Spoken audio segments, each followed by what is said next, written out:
2월 15일 뉴송화의 온라인 큐티를 진행하겠습니다. 오늘 말씀은 큐티인 240페이지고요. 에베소서 1장 1절부터 14절까지입니다. 제가 읽을 말씀은 1절부터 6절까지입니다. 하나님의 뜻으로 말미암아 그리스도 예수의 사도된 바울은 에베소에 있는 성도들과 그리스도 예수 안에 있는 신실한 자들에게 편지하노니 하나님 우리 아버지와 주 예수 그리스도로부터 은혜와 평강이 너희에게 있을지어다. 찬송하리로다. 하나님 곧 우리 주 예수 그리스도의 아버지께서 그리스도 안에서 하늘에 속한 모든 신령한 복을 우리에게 주시되 곧 창세전에 그리스도 안에서 우리를 택하사 우리로 사랑해서 그 앞에 거룩하고 흠이 없게 하시려고 그 기쁘신 뜻대로 우리를 예정하사 예수 그리스도로 말미암아 자기의 아들들이 되게 하셨으니 이는 그가 사랑하시는 자 안에서 우리에게 거저 주시는 바 그의 은혜의 영광을 찬송하게 하려는 것이니라. 아멘. 오늘 여러분들과 함께 나눌 큐티의 주제는요. 대부분이 착각하고 있는 것, 대부분 사람들이 착각하고 있는 것입니다. 여러분 설 잘 보내셨나요? 얼굴을 보고 인사드리면 참 좋을 것 같지만 오히려 이럴 때는 얼굴을 보지 않고 목소리로만 인사를 전해서 좋은 것도 있는 것 같습니다. 안 그래도 많이 먹었는데 설날에 더 많이 먹어서 더 살이 찐 것 같습니다. 찐 얼굴을 보여주지 않아서 다행이라 생각이 됩니다. 오늘 주제를요, 대부분이 착각하고 있는 것이라고 했는데 여러분 대부분이 착각하고 있는 것은 무엇일까요? 오늘은 당연히 우리 예수 그리스도를 믿는 사람들 안에서, 교회 다니는 사람들 안에서 사람들이 대부분 착각하고 있는 것에 대해서 이야기해야 되겠죠. 복에 대해서 여러분들과 함께 이 큐티의 말씀을 통해서 함께 나눠봤으면 좋겠습니다. 보통 교회 그리고 기도라고 생각하면, 교회와 기도라고 생각하면 하나님께 간구하고 복을 받는 종교라고 생각을 합니다. 어떤 면에서는 맞고요. 또 어떤 면에서는 틀리다고 말할 수 있습니다. 분명히 성경에 읽다 보면 하나님께 복을 구하는 사람들이 나오고요. 실제로 복을 구하라고 또 하나님께서 말씀하시며 그 복을 구해서 복을 얻는 이야기들도 많이 나와 있습니다. 그렇기 때문에 복을 구하는 것, 그것이 무조건 나쁘다고는 할 수 없습니다. 기독교가 복을 구하는 종교라고 말해도 어떻게 보면 또 틀리다고 말하지는 못할 것 같습니다. 그러나 잘못된 부분이 있는데요. 바로 복에 대한 개념입니다. 복이 어떠한 복이냐에 따라서 그 이야기가 맞거나 틀리거나 이렇게 바뀔 수 있다라는 것이죠. 제가 앞에서 대부분이 착각하는 것이라고 언급했는데요. 그럼 착각하는 것이 무엇이냐? 바로 복이라는, 우리가 생각하는 복과 다른 개념의 복이라는 것이죠. 오늘 말씀의 그 부분에 대해서 분명하게 나옵니다. 한번 읽어봤으면 좋겠습니다. 3절입니다. 찬송하리로다. 하나님 곧 우리 주 예수 그리스도의 아버지께서 그리스도 안에서 하늘에 속한 모든 신령한 복을 우리에게 주시되, 하나님이 하늘에 속한 모든 신령한 복을 주신다고 하셨습니다. 하늘에 속한 모든 신령한 복. 여러분 생각만 해도 너무 좋은 것 같지 않습니까? 하늘에 속한 모든 신령한 복. 하늘에 속한 모든 신령한 복이라면 여러분 무엇이 떠오릅니까?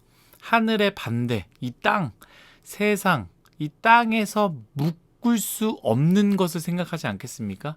우리가 뭔가를 나가려 할 때 세상은 우리를 다 막고 이 땅은 우리를 다 막아버리려고 하는데 하늘의 복으로 인해 우리의 앞길이 다 열린다라고 생각할 수 있습니다. 그래서 하늘의 비나이다 하늘의 비나이다 이렇게 말하는 것처럼 하늘에 속한 모든 신령한 복 했을 때 우리는 굉장히 좋을 것 같다라고 생각을 합니다. 그런데 여기에서 오늘 말씀에서 나오는 하늘의 신령한 복은 그런 의미와는 너무나 다른 말씀이다라는 것이죠. 4절 읽겠습니다. 곧 창세전에 그리스도 안에서 우리를 택하사. 아멘. 하나님의 신령한 복은 하나님께서 우리를 선택하셨다라는 거예요. 하나님의 신령한 복이 무엇이냐? 하늘의 모든 신령한 복은 다른 것이 아니라 하나님께서 우리를 선택하셨다라는 그 사실이 바로 하늘의 모든 신령한 복이라는 것이죠. 관계의 부분입니다. 소유의 부분이 아닙니다. 관계의 부분이라는 것이죠. 하나님께 신령한 복을 받았다라는 것은 하나님으로 인해 내가 많은 것들을 가지게 되었다. 소유에 대한 부분이 아니다. 하나님의 복을 받았는데 그것은 바로 하나님이 나를 선택하셨다라는 것이죠. 그럼 왜 그런 선택을 하셨을까? 4절 다시 한번 읽어보도록 하겠습니다. 곧 창세전 그리스도 안에서 우리를 택하사 우리를 사랑 안에서 그 앞에 거룩하고 흠이 없게 하시려고, 거룩하고 흠이 없게 하시려고 우리를 택했다라는 것이죠. 더 읽어볼까요? 5절입니다. 그 기쁘신 대로 우리를 예정하사 예수 그리스도를 말미암아 자기의 아들들이 되게 하셨으니. 아멘. 다시 정리하자면 이렇습니다. 하나님이 우리에게 하늘의 신령한 복을 주셨는데 그 복은 소유의 복이나 물질의 복이나 잘 풀리는 복이 아니라 하나님이 나를 선택하심입니다. 왜 선택했느냐? 그것은 바로 우리를 거룩하고 흠 없게 하시려고 선택했고 결국 우리를 하나님의 자녀가 되게 하시기 위해서라는 것이죠. 곧 하늘의 신령한 복은 무엇입니까? 하나님께서 우리를 자녀 삼으셨다라는 그 사실이 바로 하늘의 신령한 복이라는 것입니다. 하나님의 자녀가 된 것이 바로 하늘의 모든 신령한 복입니다.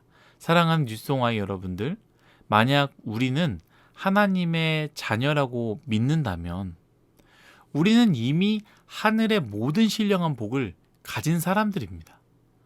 하나님, 아버지, 우리가 아버지라고 부르지 않습니까? 하늘에 계신 아버지, 아버지라고 고백하는 순간 우린 자녀가 되는 것이고 우리가 자녀라고 믿는다는 그 순간부터 우리는 이미 성경에서 말하는 하늘의 모든 신령한 복을 가진 사람들이라는 것이죠. 여러분들의 지금 상황과 저의 상황과 그 여건과는 아무 상관없이 우리는 이미 신령한 복, 어떤? 하늘의 신령한 복. 그게 무엇이라고요? 하나님의 자녀가 된 사람들이라는 것이죠. 여전히 우리는 하나님을 향해서 다른 신령한 복을 구하고 있는 건 아닌지요.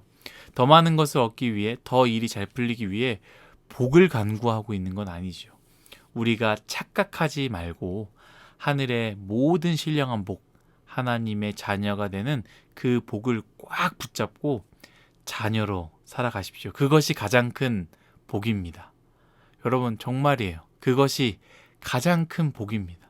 푸른 마르고 꽃은 시드나 하나님의 말씀은 영원히 변하지 않는다고 했습니다. 그 말씀이 무엇이라 말하냐면 가장 큰 복이 바로 하나님의 자녀가 되는 것이라는 것이죠.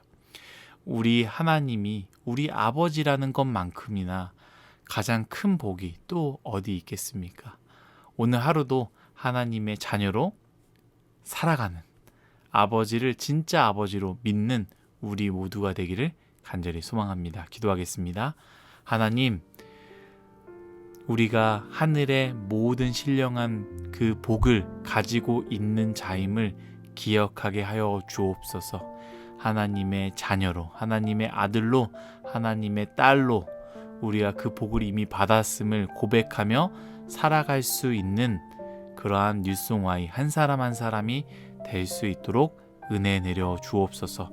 나의 상황은 엉망이고 나의 환경은 엉망이라 할지라도, 힘들고 어렵다 할지라도 나는 이미 가장 큰 복을 받은 자, 바로 우리 하나님께서 나의 아버지라는 것, 이것을 믿고 승리할 수 있는 우리 모두가 되길 원합니다. 감사하며 예수님의 이름으로 기도드렸습니다. 아멘.